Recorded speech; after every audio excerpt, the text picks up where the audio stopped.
You're listening to Let's Get It On with Big John McCarthy and Sean Wheelock.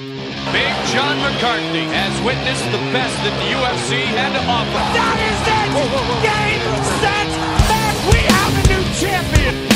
Your backstage pass to the world of mixed martial arts and combat sports. Only on the Ignotainment Media Network. Let's get it on! Hey everyone, welcome to Let's Get It On with Big John McCarthy and me, Sean Wheelock. Every week on this podcast, John and I give you an inside look at MMA and combat sports, always separating fact from fiction.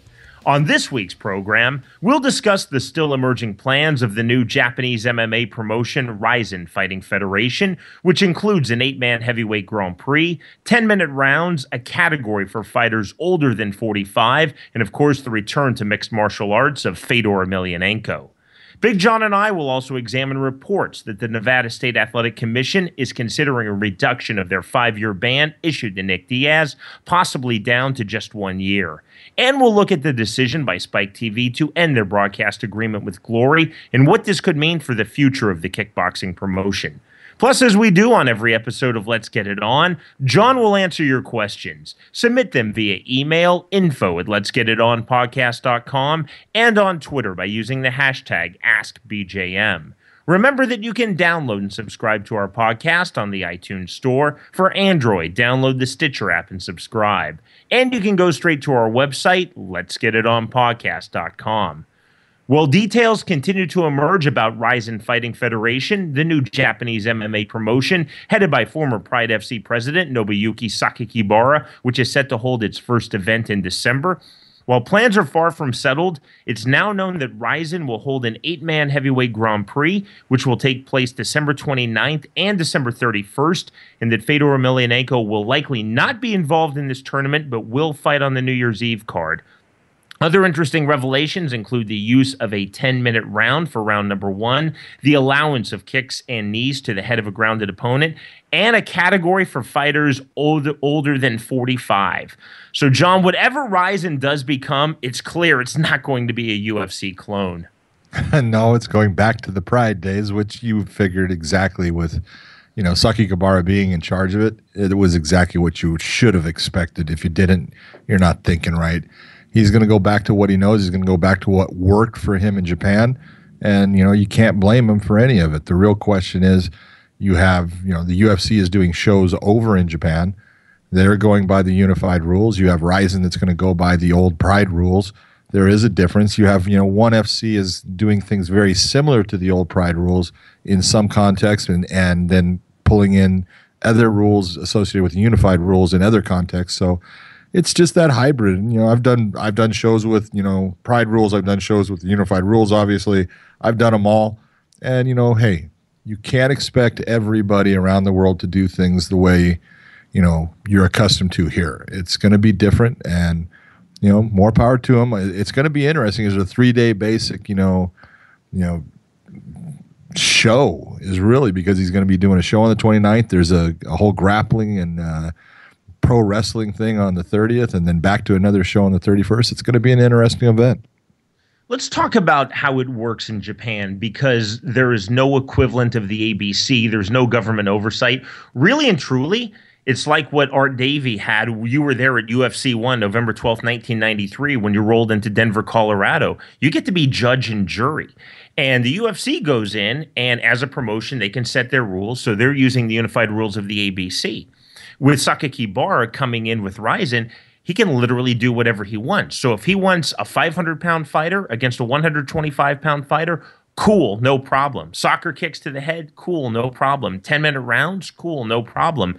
It sounds great in theory, but we're 8.5 years now removed from the final Pride event, John. I'm not sure if fans of MMA who never watched Pride live, and there are a lot of serious hardcore fans who just don't go back in our sport that far, if they're going to like this or if it's just going to feel too odd, too strange, too gimmicky. Well, I think that's going to be your real question is you're going to have, there's, Japanese fans that have, been following MMA now for the last 8 years, and I think they've gotten more, accustomed to what is the new set of rules that, the UFC has been following since the advent of the unified rules back in 2001.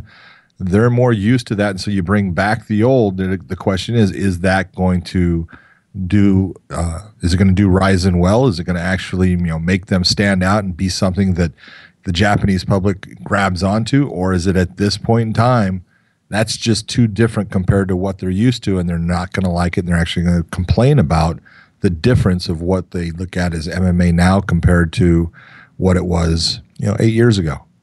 It's really trendy to say that you loved Pride. Both you and I loved Pride, and really one of the highlights of my career is that I got to be a commentator for Pride. I was the final English play-by-play commentator, and it felt amazing to the point of being surreal when I was in Japan because I was such a Pride fan. At that time, I liked Pride more than I liked the UFC. But again, we're 8.5 years removed from the final Pride event. You could say that we're probably 10 years removed from really that glory period of Pride. It's just going to be different. And there are some weird twists and turns, this 8-man heavyweight Grand Prix. So the way that it's being reported right now, the structure, you'll have this opening round on December 29th, and then the semifinals and the final will be on the 31st. So far, only one fighter has been announced for this field. It's the Brazilian Bruno Capolazoa. I don't know who else will come into the tournament. You've heard Vitaly Minakov, who's the Bellator heavyweight champion, but is having a lot of contractual issues with Bellator. Baby Fedor Kirill Sadelnikov. I did a number of his fights in M1, and you did his fight in Affliction when he was pummeled by Paul Bointello. I don't know who's going to fill out this field, if there's really enough top depth at heavyweight to get 8 fighters, because it looks like Fedor Emelianenko is going to be a standalone fight on New Year's Eve, nothing to do with this Grand Prix. His fight is absolutely not going to have anything to do with the Grand Prix. And it's, the question is, it's the question as soon as everyone heard where Fedor was going, well, what fighters are they going to have? And that's going to be the real, story here. You can sit there and say you're going to have an 8-man tournament. That's great. Who are the 8 men that you're going to put into it, and how well do they match up? You might not have the best fighters in the world, but if you match people up well where they're all matched up, you can have great fights, and that really is what's important right now, in my opinion, is that Rizin's got to have really great fights. The better the fights, the more people will grab on to what they're doing and like what they're doing. And they've got to get eyeballs on them. This is going to be it's a difficult time because, like you said, this is a whole new ball game. It's 8 years later. It's is not the same. And to grab a hold of that lightning in a bottle and have it stick twice, there's going to have to be a lot of elements come about, because if, you go back to Pride and let's think about it.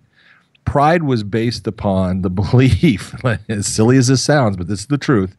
When they did this in the beginning, they took Takada, Nobuhiko Takada, who they believed was, in their terms, the way they say it, the strongest man in the world, meaning that he was the toughest man in the world because he had been built up. He was this really good-looking guy in Japan. He was a built-up pro wrestler, and they were going to prove how effective he was by putting him against Rickson Gracie. Well, right away their plan backfired because Rickson would not lose the fight on purpose, and he went in, armbarred Takada very fast, and proved that, well, maybe Nobuhiko is not as good as you guys thought. And it kind of slugged along until they got this guy named Sakuraba. And when Sakuraba started fighting the Gracies, and he ended up beating, Hoyler was the one that was the beginning. He beats Hoyler. Now he beat Hoyler off a situation that, a lot of people look and say that fight shouldn't have been stopped. He did have him in a submission hold, but he didn't tap out. The referee wasn't supposed to stop it. There was a lot of things that went on with it, but the Japanese fans fell in love with what Sakuraba did, because then he came back and he beat Gracie, and he beat Henzo, and he beat Hoist in a 90-minute fight in a tournament that he ended up losing the tournament because he had fought for 90 minutes against Hoist. But he had represented himself and the Japanese public so well that they fell in love with him and the Pride promotion. And this is what Rizin's got to do. They got to find their next Sakuraba. It's not going to be this Sakuraba. I know they're putting him in the show, but they're going to have to find their next one. They're going to have to find that guy that can go out there and compete with the very best and put on shows that people want to see. We've talked about this before here on Let's Get It On. Pride, when they were at full strength, were doing 7 or 8 shows a year. You look at the UFC right now, it's possible the UFC is going to top 50 shows next year. The UFC has so many fighters under contract right now. You talk about the way that the MMA world has changed since Pride was purchased by Zuffa and went out of business in 2007. Weight cutting is obviously a big thing, the emergence of women's MMA. But to me, it's just the sheer size of fighters under contract to the UFC. That swallows up a lot, not just of Americans and Canadians, but South Americans, Europeans, Asians, now even Africans coming in, fighters from Oceania, Australia, New Zealand. I just don't know that the talent pool is there. No disrespect to Kirill Sadelnikov. I got to know him really well when I was the M1 commentator, but if you're building an 8-man Grand Prix, he's not exactly A-level talent. And again, I don't say that with any disrespect, but just look at his record. Look really what started to happen when he came up against tougher competition. He's essentially been out of the sport since being pummeled by Paul Bointello in Affliction, and that was 2009. I just don't know that the talent is there. Yeah, and I can't tell you that you're wrong. You're not.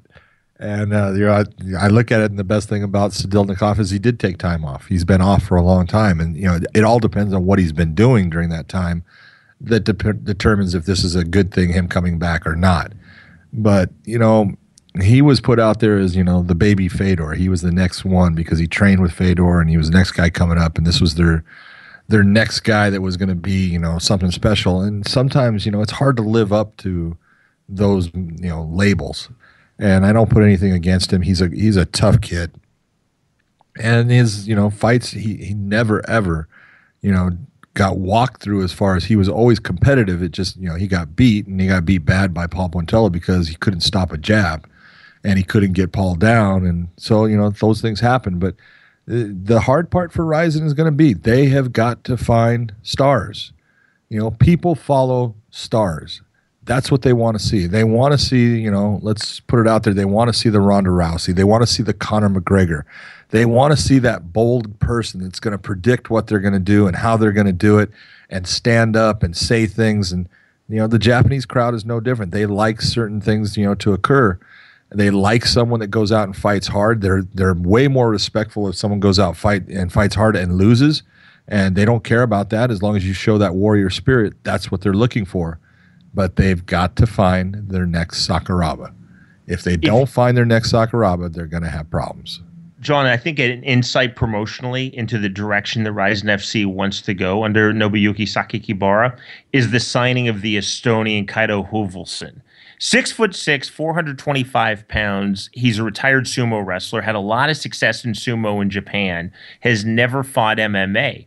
Again, this is someone, because they're 425 pounds, unless you're doing some high-level super heavyweight fights, good luck under the unified rules, he's not going to fight because 265 plus the pound allowance, 266 at 425, that's a pretty steep weight cut.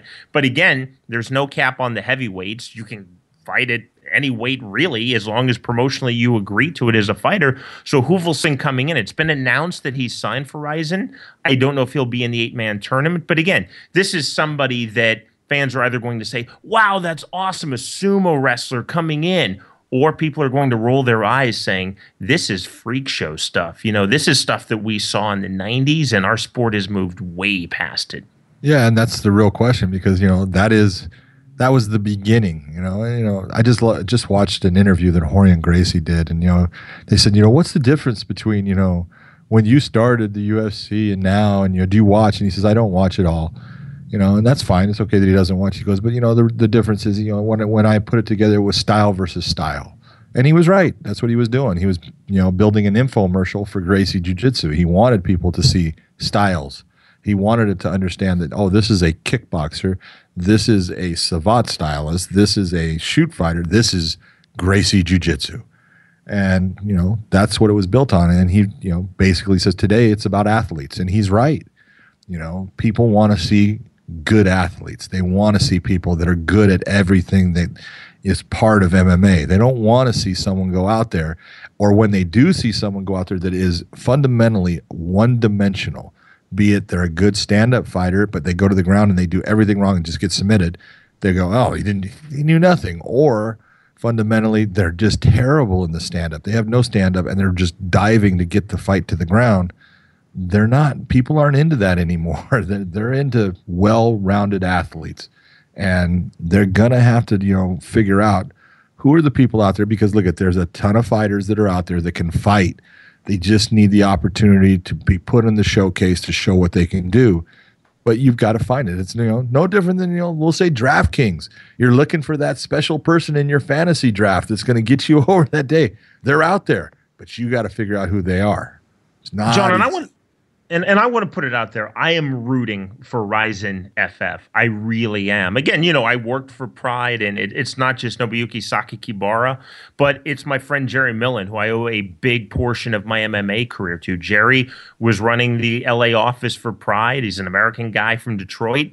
He hired me, and then he took me to M1, and Jerry Millen is involved. And so I'm rooting for Rizin, but I think there are legitimate questions, at least from a North American perspective, that have to be asked. And, it's possible this can be a runaway success in Japan, and yet the North American audience and people who really love the UFC in Europe and in Asia even, and certainly in South America, are just going to roll their eyes and say, this just isn't for me. That's okay. And I agree. And this is what people need to understand. It doesn't matter really what North America thinks of Rizin. It matters what the Japanese population thinks. It matters what the people who live in Japan, if they grab a hold of it and call it their own and bring it back like it was Pride, they're going to do well. And they're going to be able to put on fights, and they'll be able to sign fighters as time goes on.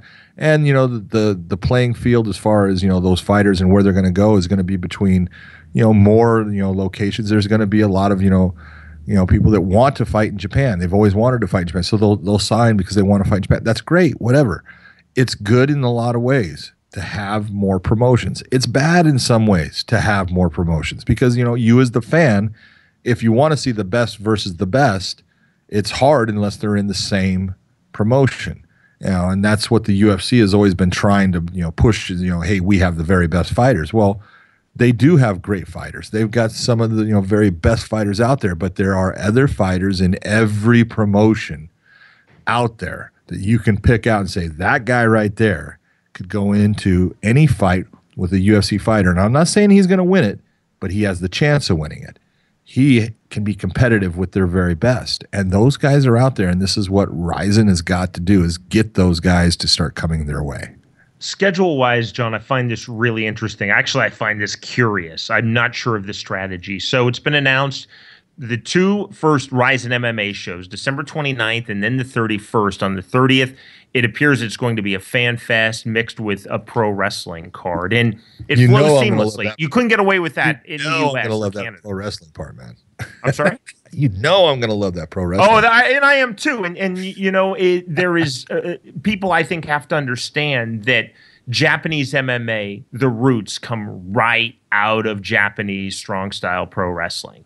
So It seems like a stretch from our perspective, from a Japanese perspective, it seems very natural. But then this is what I find curious. So then Sakakibara is saying we'll hold two events close together in August, and then we're going to wait basically until the end of next December. Promotionally, that's really tough to gain traction if you're saying 4 events in basically 2 weeks in a calendar year when the UFC is coming at you almost every week. Bellator is supposed to be doing over 20 shows next year. World Series of Fighting presumably would be doing, 12 to 15 shows next year? Oh, yeah. Yeah. And this is where, this is not easy, and this is where you say, as the promotion, you got to say, what is it that we want? What do we want to accomplish? Where is it we want to go? How do we want to get there? And these are all questions that have to be answered before you ever start this. And so they have their answers. They're not presenting them to everybody, right now. But, when you look at it, there's just not a lot of space for a global promotion. There's space for Japanese promotion. There's no doubt about that. You got Shudo that's going on there. You still have some Pancrase. You got the UFC coming over there. There's a space for them. They just have to figure out, how to work it out and make it happen in a way that people are going to come back. Because working when you worked Bellator, one of the things that made Bellator very difficult, in my opinion, for fans to hang on to and say, oh, I like it, was the tournament. There was people that liked the tournament. And the tournaments were great as far as, it made a guy earn his way into something. But how easy was it for you as a commentator to talk about this guy who just, he wins this tournament. Now he gets to fight the champion. And then you have that championship fight, and it's a great fight. But then we'll say the champion still holds on to the title. And now how long do you have to wait for this guy that just gave the champion a great fight to come back around, or who's the next guy? Because he's got to go through a tournament, and you lose all the heat that you have just attained from this great fight. You lose it because you don't bring anything back to back it up. There's no doubt. Michael Chandler, Eddie Alvarez 1 is a great example of that. Alvarez was the champion. He lost to Chandler, and Alvarez basically said, I'm not going back in the tournament. And that was sort of the first domino to fall with the entire tournament structure under Bjorn Rebney. Yeah. And, you look at Eddie and I understand why he doesn't want to go back in the tournament. It doesn't do him any good to fight a low-hanging fruit. I hate to say it any other way, but he's the top 1-2 guy in the promotion, and you want me to fight a guy that wouldn't even be ranked in our promotion. And there's always a possibility of losing. You can get cut. There's all kinds of things that can happen. And you want me to fight against someone that's going to do nothing for my career just so I can get back to fight the guy that I should be fighting right away.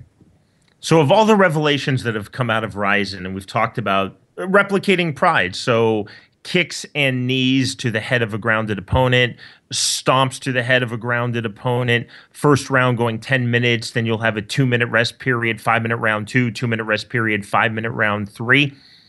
Ring, obviously, instead of a cage. And Sakakibara is saying we're going to essentially recreate the Pride ring for December 29th, and it's going to be a revolutionary, and that's really the only hint. It's a revolutionary state-of-the-art ring for the 31st show, which then presumably they'll use forward. That's all one thing, but John, what about Sakakibara saying we're going to have a category for fighters age 46 and older? I think it's cool for grappling to see grappling with fighters who are legends of our sport, but full-on MMA, especially when you're talking about soccer kicks to the head of a grounded opponent. I mean, is Gerard Gordeau going to fight at 60? It would be fun, but if there's no medical clearance through a commission, in theory he could. You can do Royce Gracie versus 60-year-old Gerard Gordeau. Yeah, you could. And Gerard would take the fight, and he'll tell you he'll win it. Yeah, of course he will. And you look at it, it's this is where you get into the tough, there's two sides to everything. And you look and you say, it would be great if older guys had the ability to fight and, compete against guys their age, because then again, speed is, equivalent. It's not that when we got a younger guy who's real fast against an older guy who's lost that speed. It's, there's things that you look at and you say that's good. It's never good to have people 45 years and older getting punched to the head. It's not, it's just not good. And I think it's really neat in some ways, and then I worry about it in other ways because I don't want to see one of these guys taken out and never being the same guy that went in at 40-some years of age to fight. They're never the same guy, after that point. That's the problem that you have, especially with older guys. There's a lot of medical things that start to come up when you're talking about fighting that have to be considered and have to be done when you're looking at an older athlete compared to a younger athlete. John, we saw, and I was still with Bellator, I commentated the fight with 51-year-old Ken Shamrock going against Kimbo Slice back in June. All the heat that Bellator took, all the heat the Missouri Athletic Commission took for 51-year-old Ken Shamrock. What if you have 51-year-old Ken Shamrock versus 54-year-old Dan Severn, and someone gets knocked unconscious? Oh, and that's, the part that cracks me up is the fans expect the 51-year-old Ken Shamrock or the 54-year-old Dan Severn to be the same fighter that they were when they were 30-something. And it's like, hey, that just doesn't happen. Time takes something from everybody, and so, fans would have to be reasonable in understanding what they're asking these guys to do. They're going to run out of gas faster.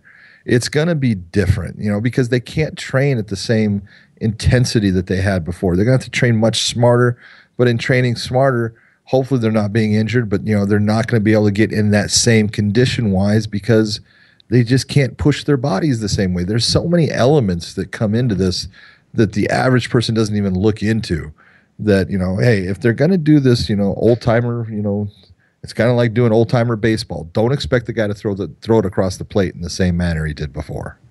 John, final point on this.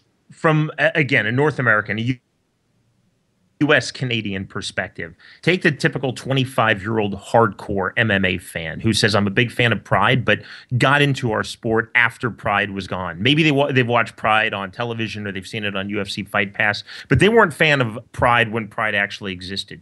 Do you think that hypothetical person is going to watch Rizin FF and say, this is great? I mean, that kind of is the litmus test. If the new Pride, if Rizin FF can break out of the Japanese market and become another worldwide phenomenon in MMA. Yeah, it's a matter of Rizin has Fedor, okay? And, fans in the U.S., the one thing about Fedor that was really impressive, Fedor had, let's say, a total, of maybe 6 fights in the U.S. His first fight ever in the U.S. was against Mark Coleman. And when it was Pride 33, I believe. In Las Vegas. First time they did in Las Vegas. And you look at, the response that the fans had to him, because it was their first chance to see him in the U.S. And then he went to Affliction and he did his first fight with, Tim Sylvia there. And it was amazing how the fans had just clung to a guy that they never were able to really see and, take part of a fight that he was, part of live. It was incredible to see. And that atmosphere is still there for him, but then they don't have anybody else to back it up. And there's nothing that anybody knows of anybody that's really, going to be signed by Rizin right now, in that there's just no electricity or no spark with any of the fighters. And when it comes to people in North America, they want to have some connection. They want to have some spark of, I got to see that guy fight. People that are watching old Prides are seeing guys fight like Alistair Overeem. They watch him fight now in the UFC. They watch Shogun. They watch him fight in the UFC. They watch Nogueira brothers. They watch him fight in the UFC.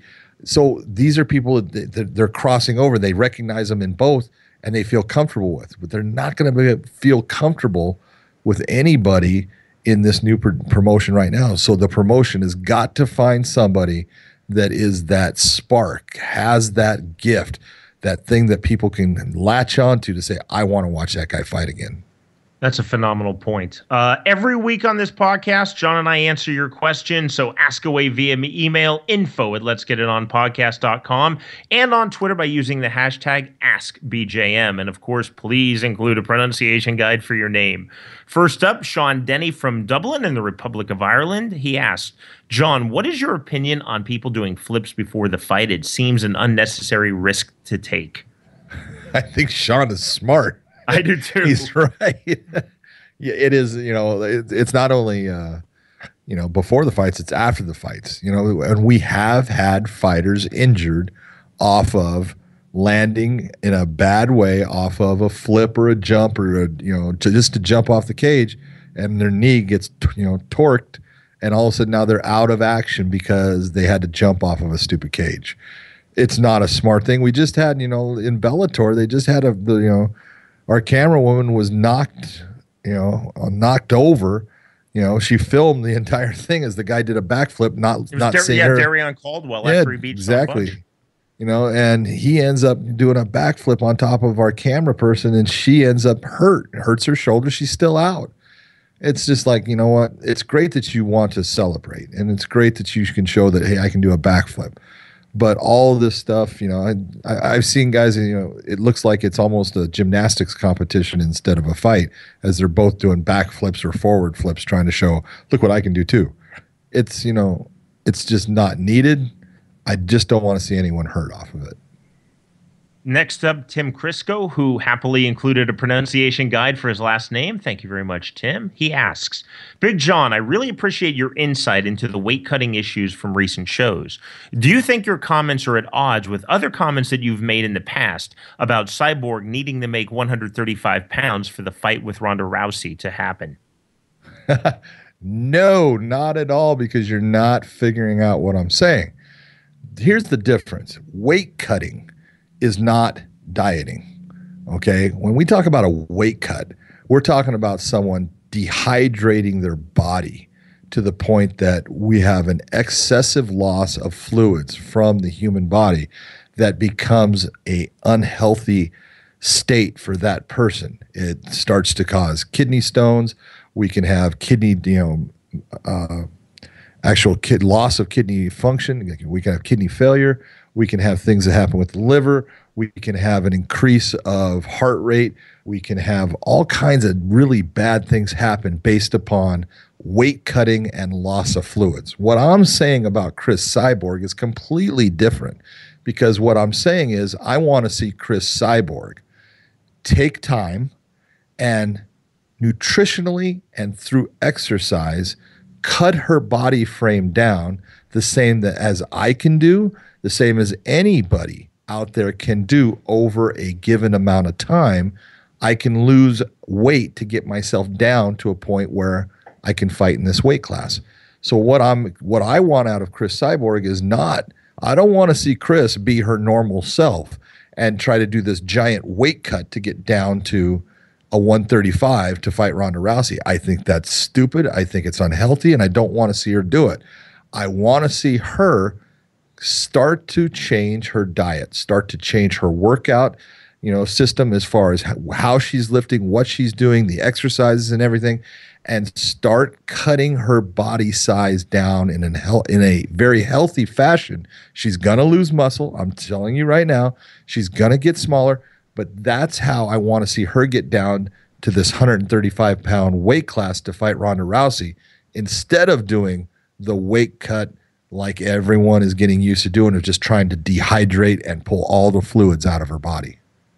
This question from you and Ross. John, have you ever heard of any refs being instructed by the promoter to press the action?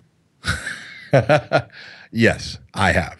It's happened with me. I've had promoters come up and say, "Well, we really want this fight. This fight's going to be on TV. We want to do this. If they're not doing something, I really want you to stand them up." And it's like, hey, let me make this as clear as I can for you. This is a sport of MMA. I will go in there and officiate to the best of my abilities. This sport of MMA, but I will not change the sport for you or what you want. I'm not going to be unfair to a fighter. If a fighter wants to fight in the stand-up, great. If they're not doing a lot as far as connecting, I'm not going to stick them on the ground. If you end up where you have fighters that take it to the ground and you're not happy with everything they're doing because they're trying to go for submissions and there's just a lot of positional changes and you're not happy, but they're actually doing a lot of things that are allowed in the sport and it's all functional, I'm going to let it stay there because they're allowed to compete under the rules of MMA. It is not something where, because the promoter wants me to stand this up, I'm going to stand it up. This was, I think, a huge problem for referees in combat sports in general. At a very low level of my great boxing career as a referee, but in the 90s, before athletic commissions, you were hired, and I know you had the same experience, John, in MMA. I mean, you worked for Art Davie, and then you worked for Bob Meyerowitz when Art and Horion sold the company to SCG. So you're working directly for the promoter. I had that virtually every fight that I refereed in the 1990s. I was hired by the promoter. Sometimes the promoter would even be a boxer who would be on that card. Talk about conflicts of interest. It gets very, very tricky. At least now there's the buffer in most cases of being able to work for the athletic commission, but it's always very tricky when the person who's giving you instructions is the person who is responsible for paying you in your future employment. Absolutely. And, you got to figure out what's important to you. And, I can tell you, you got to make choices. And you can either be that person that basically says, well, I want to do some things to make these people happy because then if I don't, they're not going to bring me back. And you're right, they're not. Or you sit there and say, let me make this as clear as I can. My integrity cannot be bought. I don't care if you don't bring me back. Don't bring me back. That's your choice. But if you want to bring somebody in that's going to do this sport the way it's supposed to be done, then I'm the guy for you to bring in. You want to bring in someone you can manipulate, go ahead. But I'm not going to be the guy that you can buy. Remember, email us your questions, info@letsgetitonpodcast.com, and submit them on Twitter by using the hashtag AskBJM. Still to come on this week's episode of Let's Get It On, Big John and I will discuss the possibility of the Nevada State Athletic Commission reducing their 5-year suspension and $165,000 fine issued to Nick Diaz, and we'll examine the decision by Spike TV to end their broadcast agreement with Glory due to poor viewership numbers generated by the kickboxing promotion. With John McCarthy, I'm Sean Wheelock, and you are listening to Let's Get It On. Hey, this is Sean Wheelock. Be sure and join me for the 2015 Legends of MMA Hall of Fame Fan Expo and Awards Ceremony on Saturday, November 21st at Sportsman's Lodge Event Center in Studio City, California. There will be training seminars hosted by Jeremy Horn, Don Fry, Dan Severin, and Ken Yasuda, and autograph signings with Pat Miletich, Mark Coleman, Don the Dragon Wilson, UFC founder Art Davie, and many more. And the night will conclude with the Hall of Fame inductions of Kazushi Sakuraba, Matt Hughes, Chuck Liddell, Judo Gene LaBelle, and Elio Gracie. You can purchase your tickets right now online at legendsofmma.com. Again, that's legendsofmma.com. The 2015 Legends of MMA Hall of Fame Fan Expo and Awards Ceremony, Saturday, November 21st at Sportsman's Lodge Event Center in Studio City, California. I'll see you there. Hey, this is Sean Wheelock. And this is Big John McCarthy. If you're a fan of our show, then you're going to love the rest of the Ignotainment podcast lineup. Like the Ocho Man behind the 8 Ball and the Whiskey Philosopher with Jeff Cooper. You can find these great podcasts and more at ignotainment.com. Thanks again and enjoy the rest of the program. Let's get it on! When looking for new and exciting clothing concepts, look no further than Lambs to Lions. Lambs to Lions has great designs that incorporates the past from boxing with the new and exciting evolution of MMA. We all start out as lambs, but with time, training, and hard work, we can all become lions. Be part of the Lambs to Lions movement and check out all of their great designs. You can get your Lambs to Lions gear at the Las Vegas Fight Shop or go to lambstolionsbrand.com.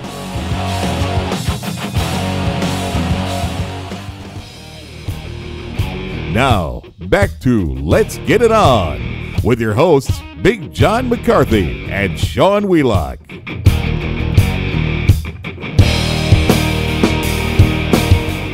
Back in September, the Nevada State Athletic Commission, of course, announced that they had suspended Nick Diaz for 5 years and fined him $165,000 for his third positive marijuana test in the state. On Wednesday, the Nevada Commission released a statement acknowledging that they are now in talks with Diaz and his representatives to possibly reduce both the suspension and the fine. The excellent journalist and friend of this show, Mark Raimondi, reported for MMAfighting.com that a source with knowledge of the situation says that Diaz could be cleared to fight by next summer. John, the twists and turns of this saga do indeed continue. Just a little bit, huh? You know, all the. I think we said on this show, you know what? Don't count on that thing sticking. You know, and it was a matter of, hey, I think that there was, like I brought up before, I think the commission was a little bit, affronted by Nick not talking. I don't think they liked, the way that they were dealt with. They didn't like the fact that, things were not done in an honest fashion. And I think that that's what got, them to a point where all of a sudden, well, this is the third time you've done this. We're going, lifetime suspension. Well, let's go 5 years. And they were thinking 5 years was being nice. And it's like, when you looked at it, you go, 5 years for marijuana. My God, it just doesn't fit, the crime. It just doesn't, and it's a matter of someone's going to jail for a traffic infraction. And you can't have that. And so it's a matter of, I think cooler heads are now, coming about. I think they're looking at it saying, all right, we need to do something about this. We need Nick to understand, hey, we're not going to take this, but let's put this more into a realm of, what is marijuana doing in the sport? It's not affecting the sport in a bad way. PEDs are affecting the sport in a bad way. Okay. That's something that, I hope they jump all over the next person that gets caught. I hope they fry them because it needs to be taken out of the sport. Well, because marijuana they're cheats. is not that big a deal. Yeah, exactly. Marijuana smokers aren't cheats. PED users are cheats. Oh, they're loadies. But it's a matter of they're doing it to themselves, and it's not helping them fight. And really, again, we said it too many times. They're not, doing it because they think it's helping them fight. They're doing it because they don't want them under the influence and endangering themselves. But again, let's just bring a doctor in to look at people. This whole thing with marijuana it's got to be looked at and it's got to be changed. And this is from a person, I've never smoked marijuana, but I look at it the same as having a beer. And I think society does more and more. And I think polling of people, say under the age of 30, under the age of 25, see that maybe even is less damaging than a beer. And we've talked about this on the show before. When you were a uniformed officer for the LAPD, you said nobody took a swing at you who was smoking marijuana, but you can't say the same for people who had been drinking beer all night. True.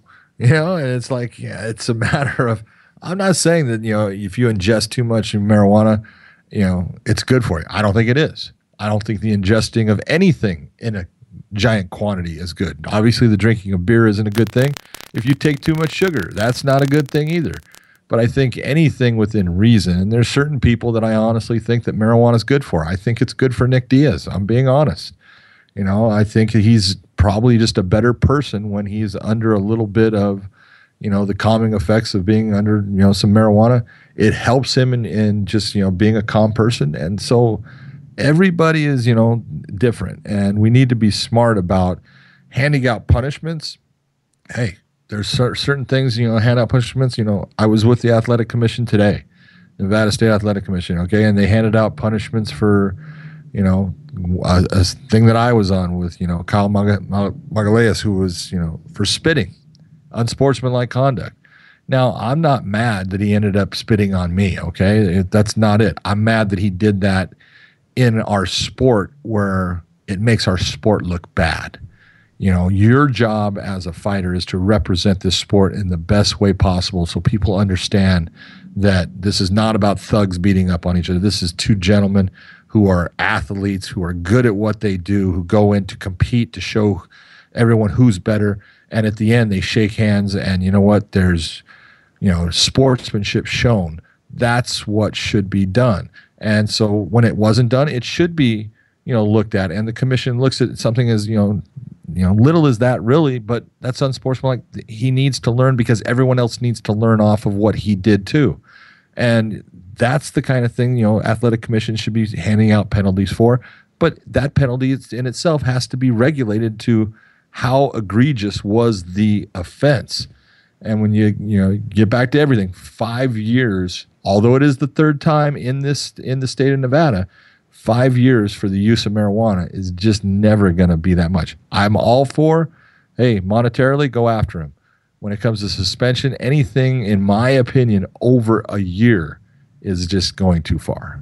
There was almost a universal outcry from the MMA community, which of course includes fighters and fans. Literally everybody in the industry said this is way too harsh. And I think it touched a nerve in our society that goes far beyond MMA or combat sports or sports in general, just to marijuana use, almost a libertarian stance on marijuana use. So you had celebrities like Cher, of all people, Floyd Mayweather Jr., Wiz Khalifa weighing in. There was an online petition which was created to be delivered to the White House, collected over 100,000 signatures in support of Nick Diaz. Again, I think a lot of the people who are jumping on this bandwagon don't even know who Nick Diaz is, but they have very strong beliefs about marijuana use in this country. And that's exactly what it is. A lot of those people, they have no clue about Nick Diaz. They don't know. They wouldn't know Nick if he was standing next to him. But they're hearing something, and I'm not saying they're hearing all the facts either. I think a lot of them don't know the true facts of it. But they're looking and saying, man, this is for marijuana. This is crazy. This is an abuse of power. And they're, siding with somebody that they don't know, and they're never going to watch them fight, but that's okay. Sometimes, it takes society coming forward to let people know, hey, we're all about being fair, and, if you have to punish someone, but let the punishment fit the crime is what they're looking for. And, again, at a third strike, maybe that year suspension is actually, something that I would end up saying, you know what, I can see someone getting suspended a year because you're not listening. It's going to take a year away from your career. Don't do this. 5 years is never going to sit where I think that's a proper adjudication of justice. The fact that the Nevada Commission has released a public statement saying that they are in talks with Diaz and his representatives tells me that something is going to give, because otherwise, what would be their motivation? Yeah, no, look, there's no doubt that obviously they've been in talks. There's something that's going to happen. It's going to be, it's the 5 years is going to go away. There's going to be some type of fine. They're not going to just say, okay, just don't do it again. He's going to have something. But you look at it, if they give him a year, It's going to be from the point of the fight. The fight was January 31st. So that means that his suspension would be, until January 31st of 2016. So we're looking at, he's got another, 4.5 months, 5 months. Great. He's going to have to train for fights anyway. So they could put him on a card, after, sometimes, in February or beyond of, 2016. That's fair. That's a fair suspension. It's a fair thing. Hopefully Nick, learns from, what, has occurred with this whole thing, and he'll change the way he's doing things so he never gets put back in the same situation.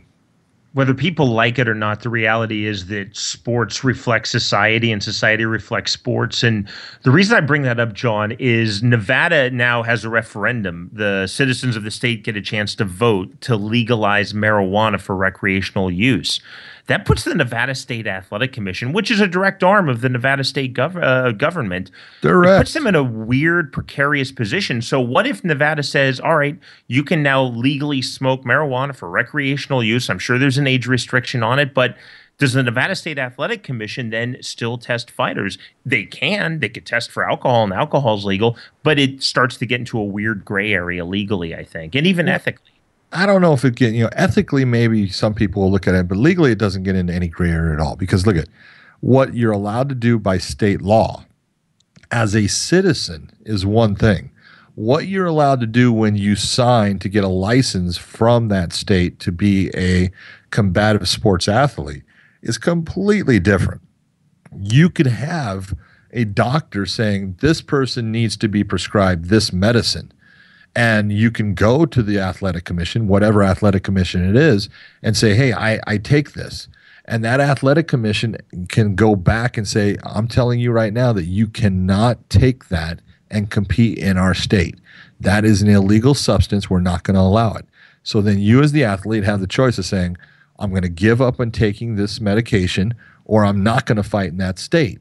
But you don't want to sit there and say, well, it doesn't matter, because it will. You're going to get popped for it, and then you're going to pay the price when you knew, because they told you you can't do it. So when you are a professional athlete, same as, there's people in the Olympics that are losing their hair, but they can't take Rogaine, because Rogaine has certain elements that come up as performance enhancing. There's things that it does, that it has that people use in masking agents to cover up what they really are taking. And so you got a choice. Either have a very lush head of hair and don't be part of the Olympic, movement or your Olympic team, or go bald and, compete in the Olympics. But, you got a choice. And, you bring up a great point, because your rights as a citizen do not necessarily transfer to your rights as an employee. And when you're a professional athlete, you are an employee, and those rights can be superseded. Absolutely. You're signing on the dotted line saying, look, I know what I'm allowed to do here, and I am giving up that fact to get this license that's going to allow me to compete. So you're saying, okay, as soon as you fill out that form, turn it in, you're saying, I'm going to abide by your rules. Now, those rules are not going to be what state law is. They can go beyond state law. It's as simple as, people try to, they get this so screwed up. I'm going to put it down like a speed limit. The federal government long ago used to have everywhere a speed limit of 55 miles an hour. You remember that, Sean? I do. The double. When I first started driving, we had that. Okay, the slowest goddamn speed you can go on a highway. I hated it. 55 was the top speed you could go. And it was everywhere because it was federal law. A state could not look at that law and say, you know what, we've got giant open highways. We're Texas, we're Montana, whatever. We don't have a lot of congestion. We're not going to go with the 55. We're going to say you can go 75. They didn't have the ability to do that. What they could do is take that federal law and increase it. They could not diminish it, but they could increase it. They could sit there and say, you know what, federal law says 55, but we believe 50 is going to be safer, so we're going to say 50. They could do that, but they could not sit there and just arbitrarily say, no, we're going to go faster. Then the federal government opened it up where each state could individually decide what speed rate was best for their state and highway. And so we had all these different speeds that are allowed because the state has that ability now to make that call. But any government agency inside that state has the ability to always increase what state law says. they cannot take and diminish what state law says. Does that make sense? Does it make absolute sense? And John, as a final point on this, do you think that there's a concern with the Nevada State Athletic Commission that they'll look as though they've caved into public pressure? I would think, and again, I'm a commissioner in Kansas, so this hasn't obviously come before us, but hypothetically this could. And you're a human being. You read the internet, you see the comments, you hear what people are talking about. Maybe one of the commissioners in Nevada, or maybe all of them, are thinking, wow, are we going to look weak? There's a difference between doing the right thing and saying, wow, we just caved in. Well, look at, I put this back to the same as refereeing. I tell people all the time, look at, if you make a mistake, own up to it. Say, you know what, we made a mistake. Fix the mistake if you can. Learn from the mistake. That's being human. That's part of life. We all are going to make mistakes. We're all going to do things at certain points in our lives where we say, God, I wish I had done this differently. And if you can take that mistake and say, all right, you know what, I think I went too far with this, and let's fix it, and let's learn from it, and let's move on. What is wrong with that? That's called being smart. That's being intelligent. To sit there and to hang on, the same as referees who go out there and make a mistake in the cage and then say, no, I was right. No, I was right. No, I should have done this. No, you're an idiot. Okay? If you know you made the mistake, own up to it. If you can fix it, learn from it, and move on. And I think that's what's occurring with what we're having here. I don't look at it as being weak. I look at it as being smart. Well, on Tuesday, it was announced that Spike TV would no longer broadcast Glory on their network, leaving the kickboxing promotion without a television home in the U.S. and Canada. Spike had aired Glory events since November 2013, but was never able to attract strong viewership numbers, thus leading directly to the deal being terminated. So, John, from my perspective, this just isn't really bad for Glory. I think this is really bad for the sport of kickboxing as a whole, at least when it comes to North America. I think it's horrible for the sport of kickboxing. I don't know why kickboxing cannot catch on. There are some great fights, and it may be due to the length of the fights comparatively, although MMA is similar. I think people got used to boxing in 15 rounds, and then it got cut to 12 rounds, but it was still this long fight. And I think the 3-minute 3-round fights somehow just doesn't sit well with people. They look at it as amateurish because that's what an amateur boxing fight used to be. 3 minutes, 3 rounds. Now it's a little bit different, but we look at things, and I don't know why kickboxing can't catch on, but this is absolutely, in my opinion, a killer that it's being taken off of Spike. Glory was the best kickboxing show out there. You got Lion Fights is really good. They're on Axis and stuff. They put on great fights, but Glory was, you got to say they were the most international, and they were the biggest kingpin of the kickboxing market. And if it goes under, that is not a good sign for kickboxing. And kickboxing needs a spot, man. And kickboxing is great to watch. Good kickboxing is awesome. And man, I feel horrible that this has come about where Spike is now dropping Glory, because I see that as a huge killer for Glory kickboxing. So here are the television ratings, and this is 2015. Don't do it. Don't on say Spike it. TV. It's bad. This gives some good perspective. And when I give these numbers, keep in mind the hybrid show, the one in San Jose, which was the Bellator and Glory co-promote. That was under the Bellator banner. So just for the sake of the numbers I'm going to give you, I'm counting that as a Bellator show, not a Glory show, because it was a Bellator production with some Glory on it. So in 2015 on Spike TV, which airs in the U.S. and Canada, 6 Glory events, averaging 353,000 viewers. Bellator, 13 events, average of 755,000 viewers. One other combat sport that airs on Spike, PBC Boxing, they've done 7 events on the network this year. They've averaged 605,000 viewers. A network like Spike, who can throw on a Cops rerun and get 1 to 1.5 million viewers, when you can't even hit 500,000 homes consistently, like Glory was struggling to do, it's not long before the plug gets pulled, and that's exactly what happened. That's exactly it. And look, it's all about ratings. It doesn't matter how good a show it is. It matters how many eyes are viewing it, and that's all that matters to Spike, and I can't blame them. They are a business. They're in the business of making money. The only way that they can make money is through advertisement, and no one wants to advertise when the eyeballs are not on, the program. And it's unfortunate, but the ratings just are not there. And you look at, there's a huge difference. When you're looking at PBC is getting double what Glory got. Bellator is getting a little bit more than double. And, that's boxing and MMA, and the kickboxing is down in that 300 and some range. That's just bad. Those kind of ratings, that's what gets you cut off. So here's a quote from Glory CEO John Franklin. He said, "Glory needs a partnership with a dedicated sports broadcaster, an established destination for the world's greatest athletic events." To me, he's saying, ESPN, I'm available. I don't know that ESPN wants Glory. I think if they wanted Glory, they would have Glory. And then you look a little further down. So there's Fox Sports 1, Fox Sports 2, NBC Sportsnet, CBS Sports Network, which had Glory before they went to Spike. But if the numbers are this poor, I just don't know who's going to line up to say we want Glory. Well, and you look, and this is the truth of the matter is he needs ESPN, because ESPN, you can get false ratings. And when I say false ratings, there's a lot of TVs and bars and restaurants, things that are on ESPN all the time.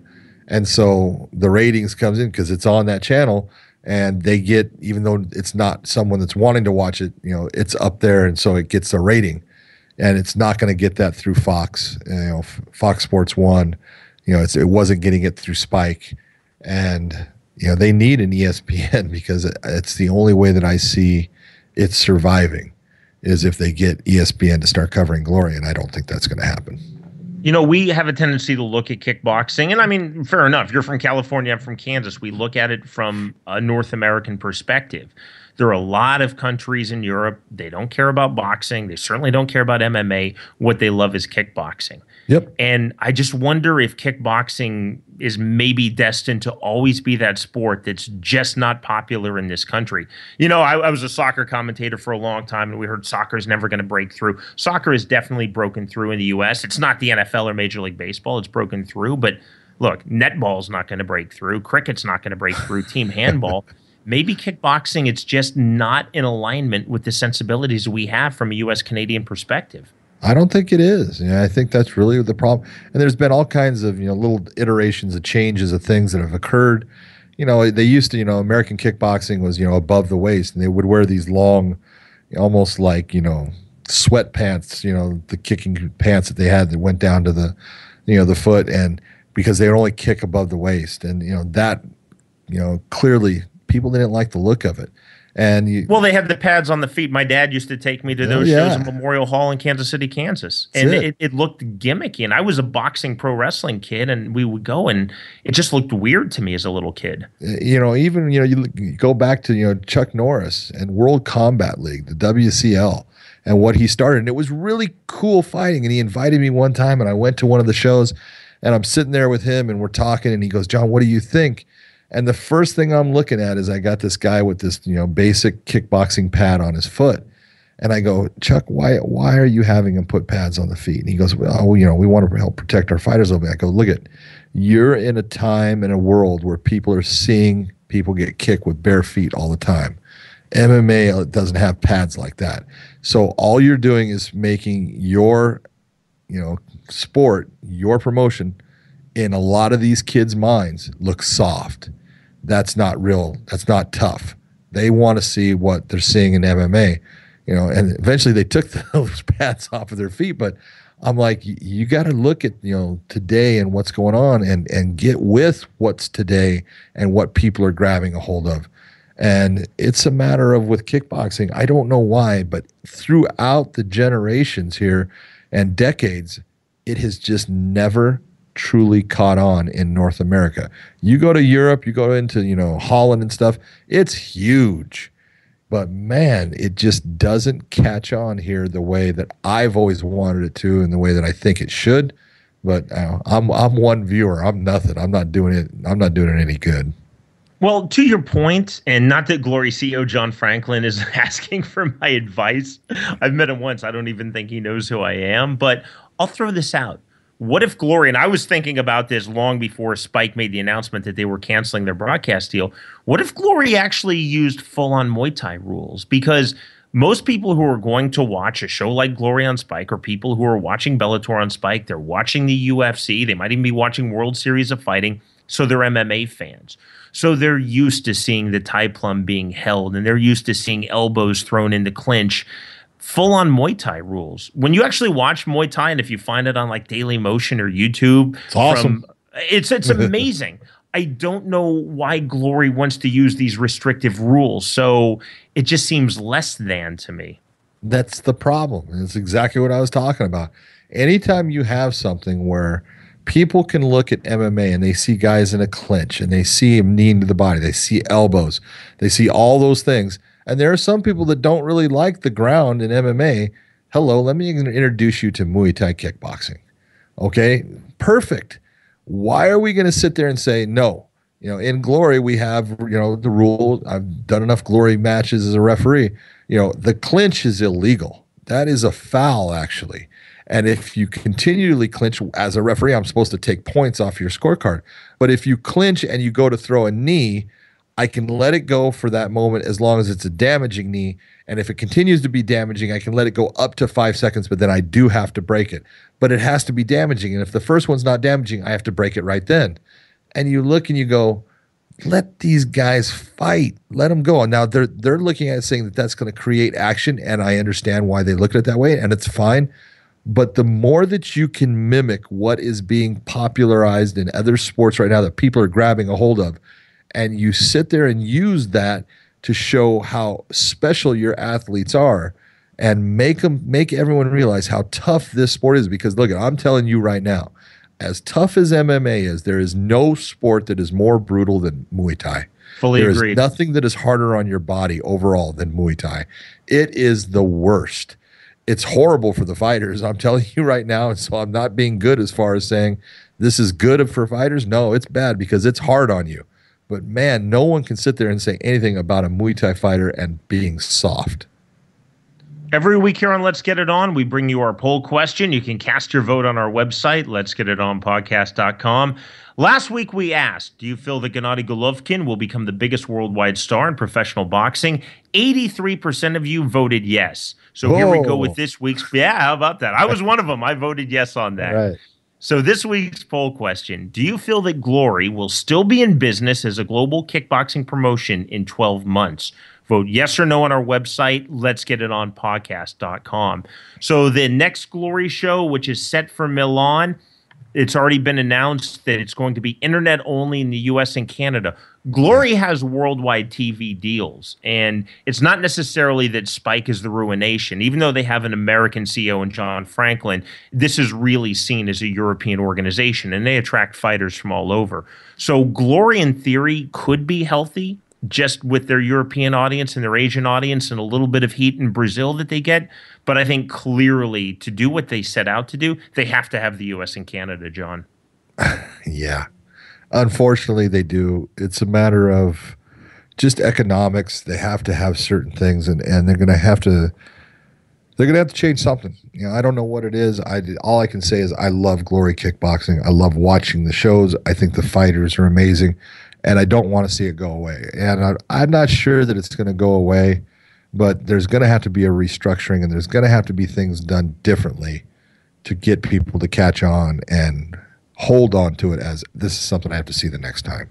And as you were just walking through the rules, I've actually refereed kickboxing under Glory rules in the state of Kansas. You've done a number of Glory shows where you've refereed. You have the long sleeve shirt too, which is always kind of disorienting to me when I see you in that long sleeve black shirt. I'm so used to the short sleeve MMA polo that you wear as a referee. But we know that the fighters want to open up the rules. It's not as though the fighters are saying we like these restrictive rules.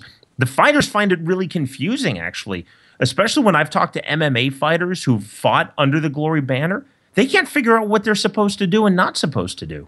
Yeah, and it can be confusing because you get used to training a certain way. And when you're getting used to, throwing knees, you've got to clinch.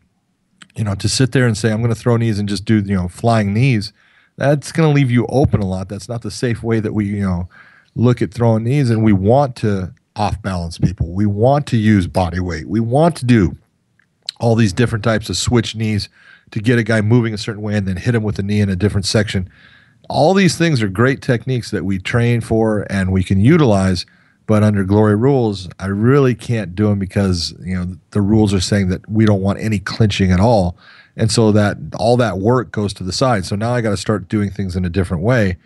And there needs to end up being the real thing here is there needs to be, just like there's unified rules for boxing and there's unified rules for MMA, there needs to be a clear-cut, one-stop unified rules for kickboxing that everyone goes by, because all these different organizations that change things and all these different little iterations of these are our rule sets, this is our rule sets, well, we do it this way.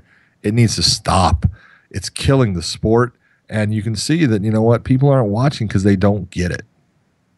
And John, as a final thought on this, I wonder if somebody with an entrepreneurial mind isn't out there saying, if Glory goes away, I can fill that void. I can get a TV deal because I'm going to open it up. I'm going to try to emulate Muay Thai, like what they train in MMA gyms around the world and like what they're fighting in Thailand and in the Philippines. And maybe that will work. But it's a tough sell to a television network executive who may not really understand the subtleties. They're going to hear this as kickboxing and they're going to switch off. Yep. You got to open it up and you got to go after a market and you got to show them we're different. Look at what we do. And I'm no marketing genius, and there are a lot brighter people out there, but you cannot go after the same model that has been failing over and over and over and expect it to not fail again when you do it. You've got to change it up to make it different. We are back with you next week for an all-new episode of Let's Get It On, first available on Friday. Download and subscribe to our podcast on the iTunes Store. For Android, download the Stitcher app and subscribe. And you can go straight to our website, letsgetitonpodcast.com. You can also find us on social media, facebook.com/letsgetitonpodcast, and on Twitter @PodcastMMA for this show, and for us personally, @JohnMcCarthyMMA and @SeanWheelock. To ask us a question, make a comment, or inquire about becoming a sponsor of Let's Get It On, email us at info@letsgetitonpodcast.com. Again, that's info@letsgetitonpodcast.com. For Big John McCarthy, producer Chris Lakin, and our entire crew, I'm Sean Wheelock. Thanks for listening, everyone. This has been a presentation of Ignotainment Media Network, online at ignotainment.com. Let's Get It On with Big John McCarthy and Sean Wheelock, only on the Ignotainment Media Network. Don't forget to leave a rating and review in the comments section of the iTunes Podcast Store. If you have questions, comments, or are interested in sponsoring the show, contact us at info@letsgetitonpodcast.com or check out our additional lineup of podcasts, including Ocho Man, Behind the Eight Ball, The Whiskey Philosopher, and Youth Baseball Talk at ignotainment.com.